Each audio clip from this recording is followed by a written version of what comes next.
Apakah panjenengan semua juga merasa bahwa akhir-akhir ini udara terasa berbeda? Ada kegelisahan yang sulit dijelaskan di hati masyarakat Indonesia. Dan jika panjenengan semua melihat ke langit pada tanggal 31 Mei 2026 nanti, kita semua akan menyaksikan fenomena langka yang oleh para leluhur disebut bukan sekedar hiasan malam, Blue Moon 2026, atau dalam Jawanya disebut sebagai purnama kembar. Tapi waspadalah, dalam kitab Jangka Jayabaya, fenomena langit ganda dalam satu bulan adalah sinyal goro-goro atau pembersihan besar. Apakah ini pertanda ekonomi kita akan benar-benar terguncang, atau justru awal dari bangkitnya zaman Kang Adil? Simak sampai habis, karena apa yang kita bedah hari ini bisa mengubah cara kita melihat Indonesia tahun ini. Assalamualaikum warahmatullahi wabarakatuh. Sebelum kita bedah lebih mendalam, silahkan tulis doa dan harapan panjenengan semua di kolom komentar. Dan bagi sedulur semua yang muslim, jangan lupa tulis sholawat atas berkat rahmat Allah SWT. Doa-doa kita semua terkabul. Yang pertama, misteri Blue Moon dan logika leluhur. Secara astronomi, Blue Moon adalah bulan purnama kedua dalam satu bulan kalender atau bulan purnama kembar. Jarang terjadi, namun dalam psikologi masyarakat Nusantara, fenomena langit selalu bersanding lurus dengan fenomena bumi.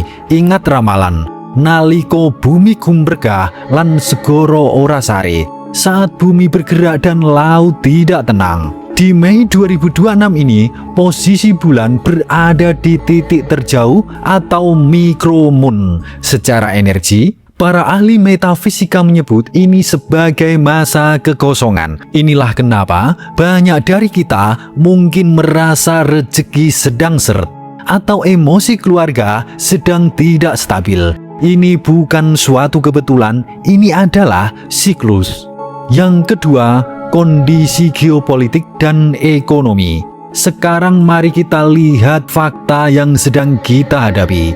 Geopolitik dunia sedang membara. Harga emas melonjak drastis. Inflasi mulai terasa mencekik di pasar-pasar lokal. Banyak yang memprediksi 2026 adalah awal dari krisis ekonomi global yang lebih gelap dari 1998. Kenapa ini relevan dengan ramalan Jayabaya? Beliau pernah menulis tentang masa wong Jowo kari separuh. Jangan artikan ini secara harfiah sebagai bencana besar, tapi bisa jadi bermakna hilangnya daya beli atau terbelahnya masyarakat karena isu politik yang memecah belah. Kita melihat Indonesia sedang diuji antara ketahanan pangan dan tekanan utang luar negeri. Apakah fenomena langit 31 Mei nanti adalah ketukan palu alam untuk masa transisi ini?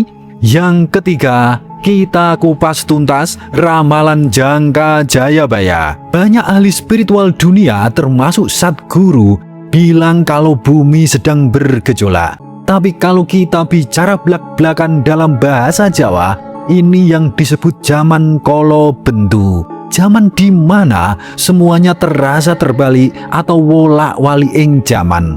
Mari kita dengarkan baik-baik. Apa yang tertulis dalam Jangka Jayabaya itu bukan sekedar dongeng semata. Beliau sudah memperingatkan, akeh janji ora ditetepi, akeh wong wani nglanggar sumpahe dhewe. Banyak janji yang diingkari, banyak orang berani melanggar sumpahnya sendiri. Coba lihat kondisi politik dan pemimpin kita sekarang. Bukankah itu yang sedang terjadi? Sadguru mungkin bicara soal pergeseran energi, tapi Jayabaya lebih lugas. Bumi soyo kuncoro nanging isine soyo amboro. Bumi kelihatan makin megah dengan teknologi, tapi hati manusianya makin kosong dan berantakan. Fenomena Blue Moon 31 Mei nanti adalah lonceng pengingat. Ini adalah tanda alam bahwa tanah Jawa dan Indonesia sedang memasuki masa pembersihan. Jangan kaget kalau setelah fenomena langit ini, rahasia-rahasia besar yang selama ini ditutupi akan terbongkar satu persatu. Pejabat yang tadinya jumawa akan terjatuh, yang jujur malah tersingkir. Kenapa? Karena alam sedang menyeleksi siapa yang benar-benar eling dan siapa yang waspodo. Jadi, kalau Sadguru menyarankan kita untuk meditasi menjelang matahari terbit, ramalan Jawa lebih singkat lagi pesannya. Sopo sing bener bakal mulya, sopo sing salah bakal seleh. Siapa yang benar akan mulia, yang salah akan jatuh sendiri. Goro-goro itu nyata, dan Blue Moon ini adalah pembukanya. Yang keempat, sebuah solusi apa yang harus kita siapkan. Lalu, apa yang harus kita lakukan? Jangan panik, tapi jangan menyepelekan. Secara spiritual, masa menjelang 31 Mei adalah waktu terbaik untuk eling lan waspodo. Yang pertama, secara finansial, amankan aset kecil-kecilan, kurangi utang konsumtif di tengah ketidakpastian 2026. Yang kedua, secara mental, jangan mudah terprovokasi isu politik yang memecah belah. Ingat, wong bener mulya, wong salah seleh. Yang ketiga, secara alam, perhatikan tanda-tanda di sekitar panjenengan semua, karena alam tidak pernah berbohong. Jadi, apakah Blue Moon atau purnama kembar di penghujung Mei ini hanya sekedar fenomena luar angkasa saja?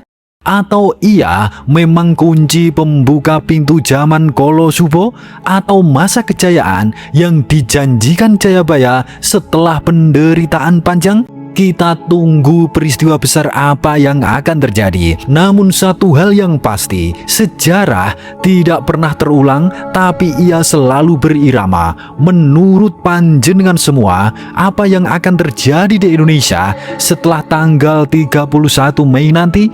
Apakah panjenengan semua juga sudah merasakan tanda-tandanya? Tuliskan firasat atau pendapat panjenengan semua di kolom komentar. Rahayu, rahayu, rahayu. Suradira Jaya Ningrat lebur dening pangastuti. Wassalamualaikum warahmatullahi wabarakatuh.